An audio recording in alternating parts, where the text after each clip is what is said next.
Director number 1 Rajamouli సినిమాలన్నీ దాదాపుగా ఒకే టీంతో తెరకెక్కుతుంటాయి. తన ప్రతి చిత్రానికి తన అన్నయ్య కీరవాణి బాణీలు అందిస్తుంటారు. అలాగే నాన్న విజేంద్ర ప్రసాద్ కథలతోనే తన సినిమాలు రూపొందుతుంటాయి. ఇందులో పెద్దగా మార్పులేమీ ఉండవు. ఇక జక్కన్న నుంచి వచ్చే చిత్రాలకు ఎక్కువగా సెంథిల్ కుమార్ ఛాయాగ్రహణం అందిస్తే శ్రీనివాస మోహన్ విఎఫ్ఎక్స్ సూపర్వైజర్గా వర్క్ చేస్తుంటారు.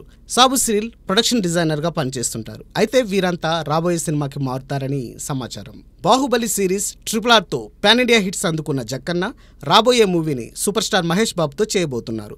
విజేంద్ర ప్రసాద్ కథను అందిస్తున్న ఈ అడ్వెంచరస్ మూవీకి కీరవాణి సంగీతం అందిస్తున్నారు.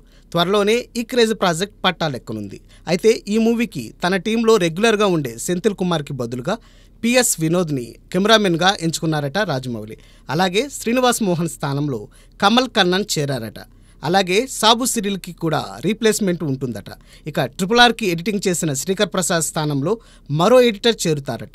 మరి మార్పు చేర్పులతో రాబోతున్న జక్కన్న కొత్త చిత్రం నయా టీంతోనూ వండర్స్ క్రియేట్ చేస్తుందేమో చూడాలి.